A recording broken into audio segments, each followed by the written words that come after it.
حدثنا الحميدي عبد الله بن الزبير قال حدثنا سفيان قال حدثنا يحيى بن سعيد الأنصاري قال أخبرني محمد بن إبراهيم التيمي أنه سمع علقمة بن وقاص الليثي يقول: سمعت عمر بن الخطاب رضي الله عنه على المنبر قال: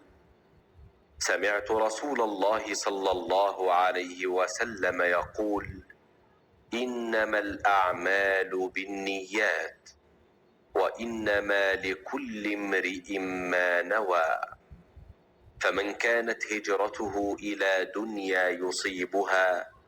أو إلى امرأة ينكحها فهجرته إلى ما هاجر إليه. حضور اکرم صلی اللہ